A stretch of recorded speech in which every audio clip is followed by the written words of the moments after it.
Hello, I'm Mark, and this is the Fast Track Impact podcast for researchers who want to be more productive and achieve real-world impacts from their research. This week I'm going to build on the last 2 weeks where we looked at motivations and labels and take us a step deeper. I promise I will do some more impact-based stuff very soon, but of course, great impact comes from great research, and we are, of course, researchers generating the kind of impacts that come from, in theory, robust, original, and significant research. And it is those final two criteria that we are often judged on that we often find the hardest. They're also the most subjective, of course, as well.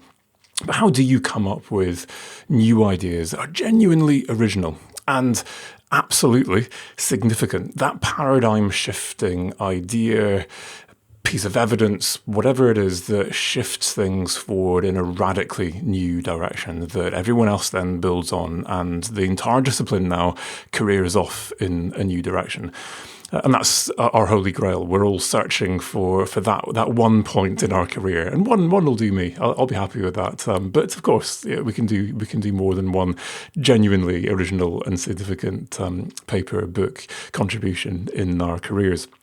And this week I want to think about an approach, a framework that has been derived from the work of Keats, the famous poet. And this might seem like a strange place for us to learn as researchers about this process, but ultimately, as a poet, Keats was fundamentally creative. And I think for me, that is the well from which we need to draw if we want to come up with genuinely original ideas which are significant enough to transform our discipline. And he has these three ideas. Now, these were never laid out as a framework formally by him. These have been extracted from his letters primarily as he talks to his correspondents about his process, about how he himself generates new ideas. And there are three elements. So the first is the idea of becoming more comfortable with uncertainty and what he calls negative capability, which I'll explain. Second step then is unlearning. And the third step even is about moving beyond the certainty of identity. And I'll draw from some of his letters actually to describe this metaphor of rooms and light that he uses to describe this. And I found it inspiring, so I hope that you're going to find this inspiring. I'm going to try and illustrate this with examples of actual research, either from my own research or colleagues I've worked with, to try and make this real, rather than just using famous examples of people that made paradigm shifts that have gone down in history that feel a little unachievable for the average person. So, the first of these three ideas is becoming comfortable with uncertainty and increasingly reveling in that place of not being sure, not entirely knowing. Quick edit out of a sneeze there. The beauty of podcasting, you don't have to get subjected to my sneeze there.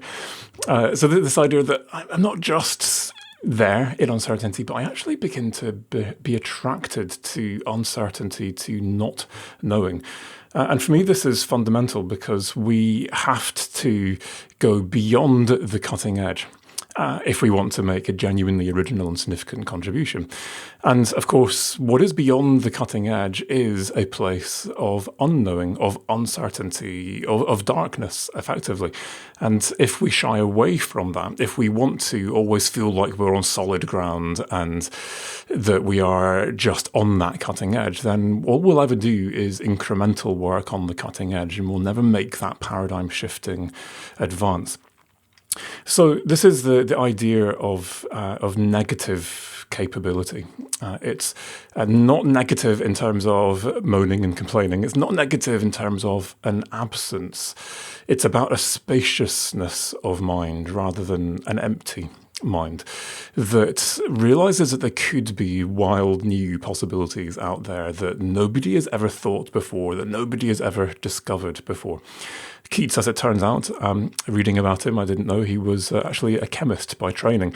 And so the people writing about him have interpreted this idea of negative capability as as something that kind of comes from this idea of negative charge that you might find in chemistry, as opposed to positive charge. So Stephen Coote, writing about Keats here, I quote here, says, "Negativity is not a rejection, a minus, or an absence, but rather a sympathetic, receptive intensity." And what I'd like to do is to draw an image for you, a metaphor for what this is like. And for me, it's a cliff edge. So draw this picture in your mind of a cliff edge, and you've got all these researchers who are fighting their way through brambles and nettles and bushes and various obstacles to try and make their way onto that cutting edge. And some of them are getting lost in the forest, and they're kind of going around in circles in places that people have been trapped multiple times before, and they're not on that cutting edge. But then there are a few people who have reached that cutting edge, and they are standing on the cliff edge. This is the limit of known knowledge in their discipline. Beyond it is this expansive blackness. That is the unknown, but they are on that cutting edge. And gradually, over time, more and more people join them on that cutting edge. And typically, they join them in areas that are currently unoccupied. Okay, so there's an interesting new part of this cutting edge right over here with some interesting plants growing on it. And here I am now. I'm going to sit on this part of the cliff, with my legs dangling over the edge, and have a look at everything that I can see around me in the grass. Here on either side of me. And what I would describe this as is the process of us in our training, trying to get to the place where we fully understand what has been written that is perceived to be on that cutting edge. And now all of us who are on that cutting edge looking for gaps. And as we read, as we understand, and we talk to each other on that cutting edge of the cliff edge, we see, so we're not quite sure about this. And there's a patch over there that nobody's really ever been visited before. Let's have a look at that. And we spend our whole time coming up with what I would describe as fairly incremental, gap-filling advances that don't really change the cutting edge. And that's fine. There's great value in that, and let's do that. Let's explore that. But who is going to be that one person who jumps off the cliff edge and discovers something completely new? And so that is what I suggest that any of us who want to make that genuinely original, significant contribution need to do. We need to jump off the cliff into that expansive darkness that lies beyond. And at this point, my cliff edge analogy maybe begins to break down, because I'm not going to leave you free falling through the air to discover that what you might discover then ends up smashing you to bits. I'm going to suggest that actually you step off this cliff edge and you discover that actually you don't fall. In fact, something is holding you there. And so you're walking out, and the further you go out, the more enveloped in darkness you become. And of course, there is this incredible urge to step back onto the cliff edge because there is certainty, there is light. That is where everyone else is, in fact. And in fact, the further out you go, the more the shouts and cries of your colleagues will begin to reach you. Hey, what are you doing? Come back. And that's dangerous. And that's really stupid. And can you believe? Yeah, you can just imagine, yeah? And actually people who do take those steps into the unknown of their discipline, who sometimes not, actually make that paradigm shift, are often heaped with scorn by their colleagues as they take those first steps. No, I've not. I would hasten to add very quickly, I've never changed my discipline. I've never made that paradigm shift, which is why I'm thinking about this, because we all need to think harder and in new ways about this if we're going to make that kind of contribution. But I think the closest example I've got of something like this is some of the peatland research that I was doing. And we wanted to understand, might there be a market for carbon based on restoring peat bogs? Who knows? What would it be worth? Would it be worth enough to justify the cost of restoring these habitats? And everyone from my discipline told me, you have to research this and do some theoretical economics. We need to do willingness to pay surveys. That's how you work out how much people would be willing to pay. And before you do that, before you actually create a market, you need to have that evidence. And there were various people trying to do things like that, and we were kind of going around in circles. And for me, it was still theoretical. Yeah, you might say to a researcher, I'd be willing to pay this, but actually, would you be willing to pay it? And actually, the people who are willing to pay are actually companies, and each company will perceive this in a radically different way. And I'm not convinced that any of that kind of evidence will tell us anything meaningful in the real world. So actually, why don't we just jump off this cliff edge and create a market and see what happens? And the market might fail. The market might explode in flames because we've done something that everyone thinks is unethical, that is unviable. Maybe we lose lots of money. Who knows what might happen here? This is a fairly scary step. But actually, if you want to know how much someone is willing to pay for something in reality, your only actual answer that, for me, holds any water is I created a market and I put it up for sale and people bought it. And this is how much they were willing to pay for it in reality. And of course, you get impact at the same time. And so the only paper that I've got that has been considered that it might get 4-star, which in theory it might be paradigm shifting. I mean, in reality, it's not. But the only paper that I've got that has been ranked as potential 4-star so far for our internal reviews is my paper about the launch of that regional carbon market and how we did that and the evidence that we gathered from that process. Now, the second of these 3 steps that Keats suggests is more challenging, and they get more and more challenging as we go through, and it's this idea of unlearning.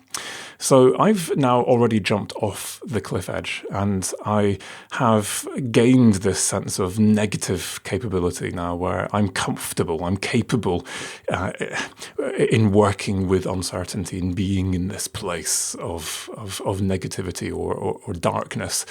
I don't have to constantly seek the positive that will match my negative, or I can deal with that energy, and I can. I'm there. I'm in that blank space. Now I'm looking back towards that cliff edge where everyone is searching for the new gap that they can fill. And I ask myself whether actually I and they had made assumptions that may or may not be valid. Is that indeed the cutting edge or not? And what are the assumptions that might lead me to think again about whether or not that is indeed the correct place to be? And of course, this is going to lead to significantly more scorn and negative attention from your colleagues who you may now be undermining. And essentially here, we build our research, that cutting edge, on the shoulders of giants. And we quite often just accept as norm all of the things that we have built upon. So we've got this cliff edge now, and there is these meters and meters of earth underneath that cliff edge. And actually very few of the people on that cliff edge have gone back and read, let alone critically thought about some of the assumptions that are in the work of the people that they have built that cutting edge upon. And I'm now looking at that, and from this perspective now, from this side of the cliff edge, I can see that, there's a fairly big gaping hole right over there. It kind of looks like a bit of a cave. And actually, the people who are standing on that part of the cliff, I can see it's looking pretty dangerous. It could, in fact, collapse. And over there, there's a really quite frightening overhang. And there's like 4 or 5 people standing on that overhang, and there's nothing beneath that whatsoever. And from this perspective now of having stepped off the cliff edge, no longer being caught in the minutiae of what is the gap right over here in this little patch of grassland, I begin to get the bigger perspective that might now undermine that cliff edge, that cutting edge altogether, and enable us to rebuild something quite different in a quite different place, in a quite different direction. So we're looking at assumptions, we're looking at different disciplinary or theoretical perspectives, we're engaging with people we wouldn't normally engage that are beyond our current sphere. We're not just interacting with people on our cutting edge. We're talking to people from different disciplines who view the world in different ways, who view knowledge in different ways, to see if that now changes the way we see what was our cutting edge from this new perspective. Now, the example I'm going to give you here is from one of my colleagues, Jasper Cantor at the University of York, who reevaluated the assumptions of traditional neoclassical economics and environmental economics in particular, that assumes, and still assumes, because this is not agreed with by everyone, that if you want to understand how a group of people value the natural environment, or value anything for that matter, then I go and I ask each individual, how much value would you place on this? And now once I've asked all of the individuals, or done some kind of a sample, I can aggregate that to a total figure, and now this is how much the population might be willing to pay, or how much an asset might be worth, especially when you're looking at non-market kind of things. These are methods that we use and upon which policies are built around the world. This is fairly core assumptions to economics, and it's a pretty valid assumption, you would think. And what Jasper did was he came along and he suggested, well, what we're trying to do here is understand the shared values of a group. So actually what happens when you get that group of people together and you ask them, sitting in a room, how do you as a group value this? And as a group, what value would you place on this? And what he did was he got people to give them their individual values coming into the workshop. And he contrasted then the aggregate of their individual values versus what people come up with in a group once they've deliberated this. And you get a different answer. And you systematically, across all of these different workshops that he ran, you get different answers when you get people to deliberate. And in fact, it was generally a lower answer. It was pretty systematic across the sample. And for me, what was fascinating was he then, at the end of the workshop, asked people, right, you've got these two values. Here's the one based on your individual value that you came into the workshop, and we've aggregated that. And now here's the one you came up to based on the deliberation. Which is the one you would prefer to be used in a decision? And across the board, everyone said the deliberated value, the one that we came up with together as a group. And fundamentally, that's because they now understood the issue. They'd actually shaped each other's values. And we don't simply have values intrinsically just there sitting in us to elicit. We have to understand them and debate them and research them and think about them. And that process now refines our understanding of, in fact, how valuable is this really compared to this or that? Or, well, if I have to trade this off against education, then maybe the environment isn't that important to me. For example. And you begin to realize, and the way that Jasper designed these workshops, you begin to realize that actually when you really start to think deeply about this, that your values are not just how much money I put on something. That is an indicator of value. And what that is indicating is a set of much deeper things, transcendental values and beliefs that are actually driving now how much I'm willing to place on this. And when I understand those much deeper values and beliefs, I become much more comfortable with exactly why I'm doing what I'm doing in terms of where I put my money. What was interesting about this was that I was on the same project as Jasper. So he was a PhD student when he started. So I was the principal investigator, but he was project manager. He led the proposal development. He led the actual project. I was much more figurehead than anything else. But we were there in the conferences, the meetings, managing our team of 20 people. Great. And so what I witnessed was the backlash from those who were on the current cutting edge.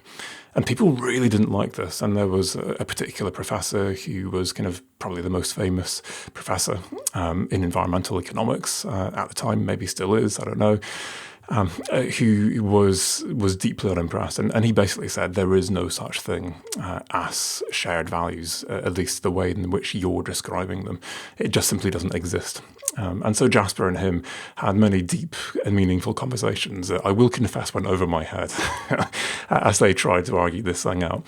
And the fascinating thing is now, wind this on 7-8 years, I can't remember how long ago this is, and that same economics professor is now recruiting people to his research group who have skills and experience working in Jasper's technique, and he's come round, as have the majority of other research teams in this discipline.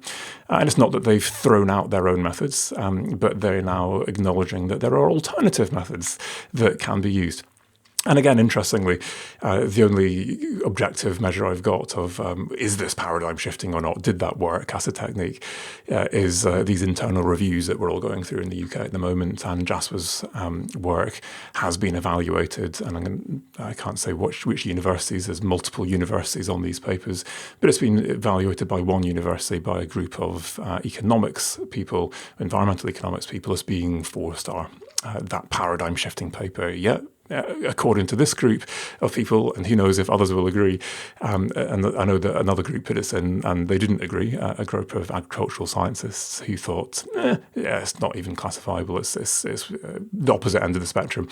But to those in that discipline, this was viewed as paradigm shifting, at least those who evaluated that paper at that time. So the idea of jumping off the cliff to then be able to reevaluate.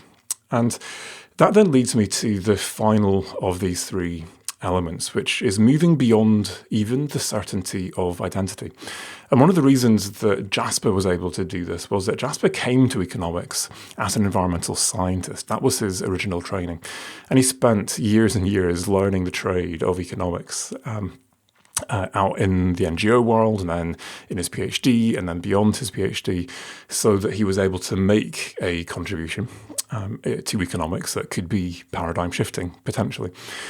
But he did so from a position where he wasn't entrapped by the assumptions and the norms and the strong kind of pull of all of his peers to remain on that cutting edge. He was able to undermine, to kind of dig out some of the assumptions and collapse parts of that cliff that was the cutting edge, and suggest that, you know what, there's something over here, guys, that is worth looking at.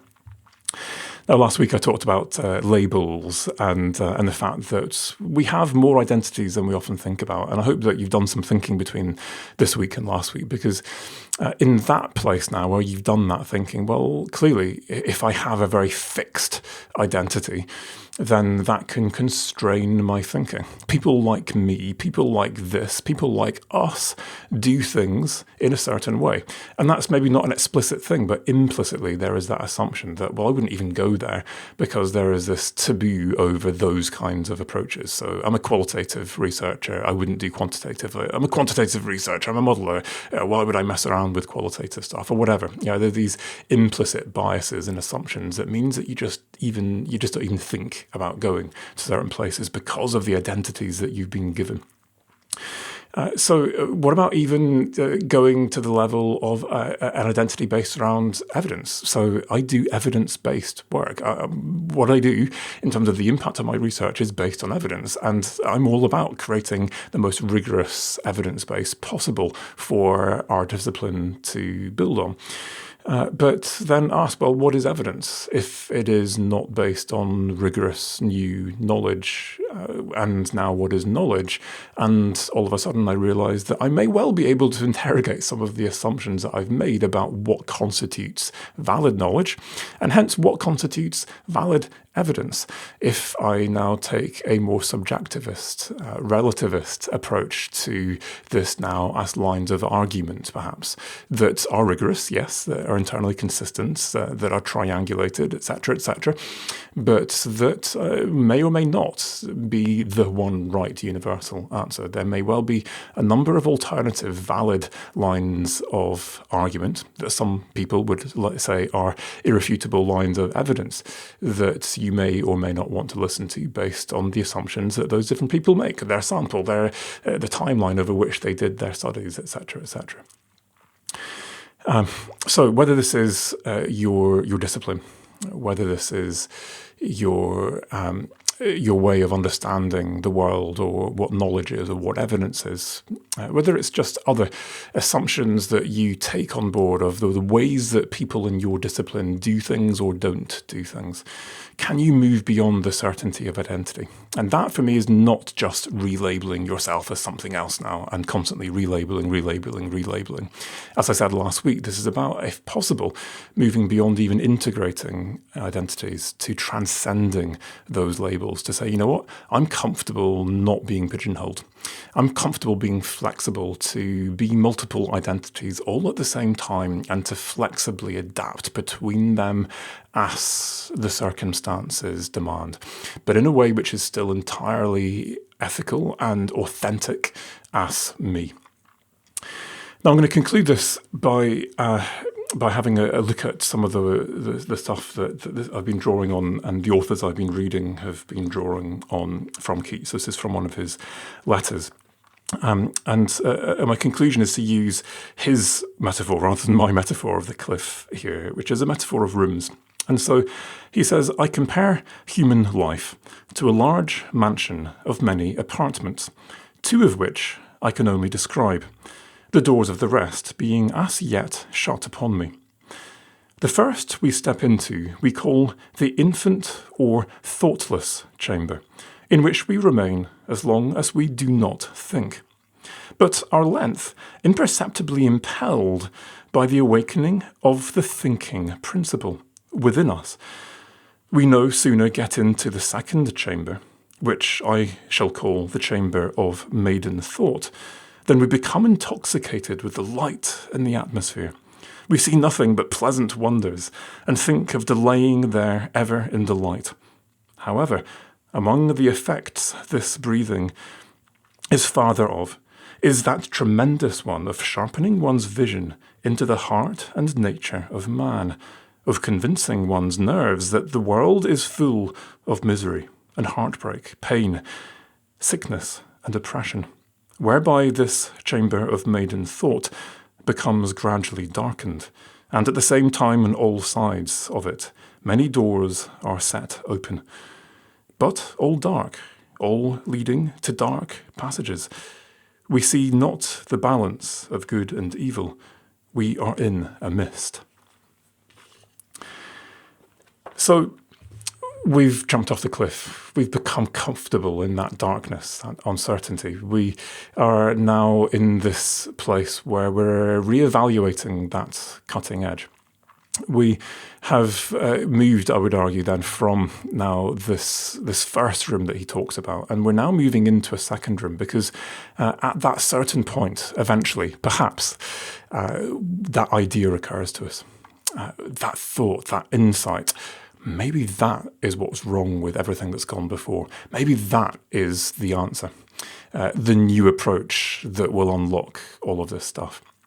And at that point, we've entered this chamber of maiden thought, the new idea, and it's intoxicating. Wow, no way, this is it. This is my eureka moment. Amazing, incredible. And so where do we go from there? And for some of us, it's trumpeting it from the rooftops. Yay, we've done this, we've got the answer. And instantly we get shot down in flames from everyone on that cutting edge who sees all of the flaws and the challenges.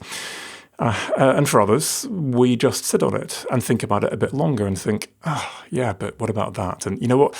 It wouldn't work because of those things. And okay, maybe this isn't quite as good. And now, yeah, I've still got that idea, but now I'm holding with the light of that idea, the darkness of the doubt that, you know what, this is rubbish, this is stupid. If I were to ever put this out, if I were to ever try this, I'd get shot down in flames, and quite rightly so, because it doesn't quite work yet.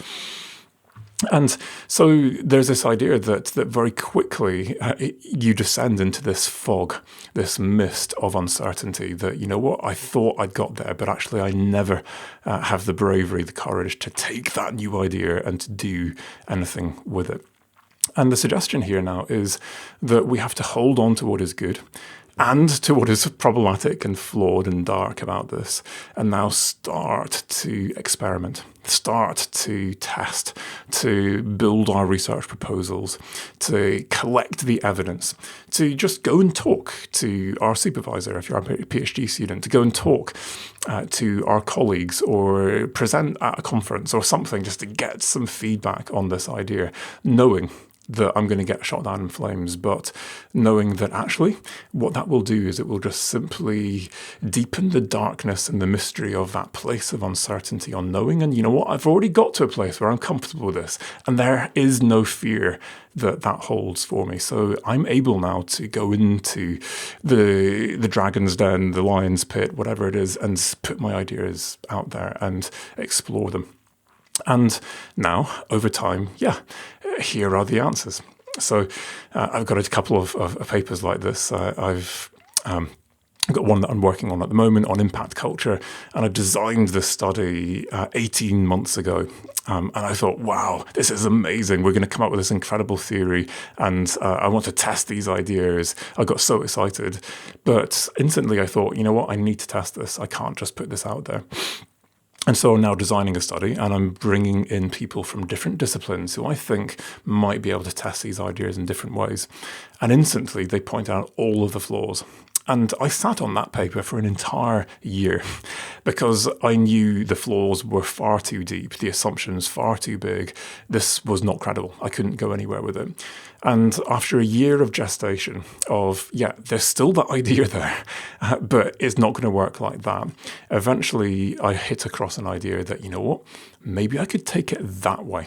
And it was based on just meeting a psychologist in a training who I talked to about the idea. And they said, maybe if you tried it like this. And so I now got her and another psychologist involved, put my ideas out there, and this is still not right, Mark. This is not going to work. This is nowhere near the cutting edge in psychology. But what about this and what about that? And we're now at the point where we've got a research proposal that I think is on that cutting edge. Now I'm going to be self-funding this through Fast Track Impact in terms of getting the staff I need to collect the data. One of the pleasures of being a social scientist, you can do research fairly cost-effectively. And so I'm going to do this, and you will get the results at a certain point sometime next year once I eventually manage to get this project done. The paper may in fact be led by a psychologist, not me. Because for me, it's about the idea, it's about the team, it's not about having my name in lights with this. It's about being able now to see that there was indeed some merit in that idea. But I didn't allow the fog to descend, the fear to come in and to just abandon that idea. And I think that's the problem. Even when we've gone through all of those 3 steps, and we eventually, in that space of uncertainty, come up with that idea, we instantly critique it or get critiqued, and we run tail between our legs back to that cutting edge, to that place of safety. Can you be comfortable enough with uncertainty that you will stay with those ideas for the long haul until you find a way to make them work, or find a way to transcend that idea to the next idea that ultimately is that idea that comes up with the significant and original enough contribution to really shift things forward?